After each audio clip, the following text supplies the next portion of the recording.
Hi, I'm Chris Travell and welcome to The Ride. I taught marketing for 6 years, and one of the basics we taught our students in marketing is to try and understand your target customer. Who is it who is buying or consuming your product or service? Now, in an automotive context, this is obviously rather fundamental because all of the marketing efforts which follow after this are based on understanding who our customers are. With this as a backdrop, I wanted to go into our data in a little bit more detail to try and understand who is it who are buying vehicles in the US and in Canada. I also thought this was particularly important because, again, in the last few weeks, I've read about how some manufacturers have gone on record saying they want to bring younger customers into the brand. So we've got 2 blog postings for you. The first one will look at the macro level of the markets in both the US and Canada. And then the next posting will look at some of the specifics of that, as well as what some of the possible implications are. So let's start off with our Maritz Market Minute. Now, all of the data I'm going to be showing you is taken from Maritz's new vehicle customer study, which I think I've mentioned before is the largest automotive study in North America. And what we see going back to 2008, the average new vehicle buyer was 51 and a half years old.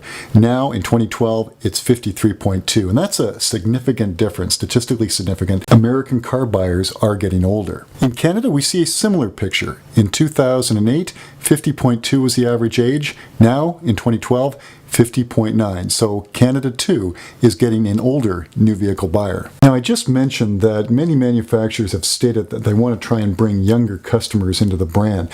So from a total market size standpoint, how big are the respective age groups and have they changed over time? Let's take a look. So starting again with the US market, I broke it down by various age groups and looked at it over time from 2012 back to 2008.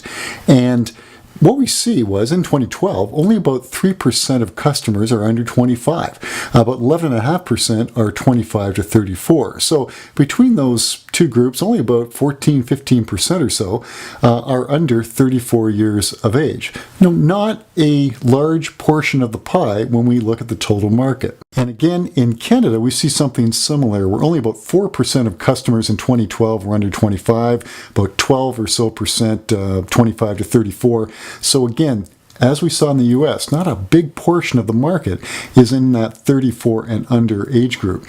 Now, Canada, like the US, if we take a look at those 55 plus, that is where the largest volume is being done.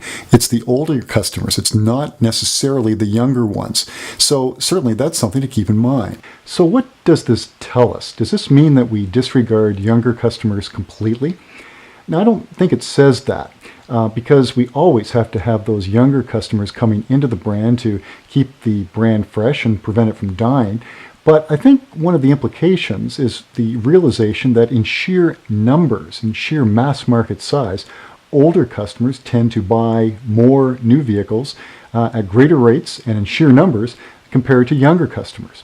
So in our next posting, we're going to look at this in a little bit more detail and try and understand some of the possible implications. So I hope you can join us, and thank you again for coming along today on The Ride.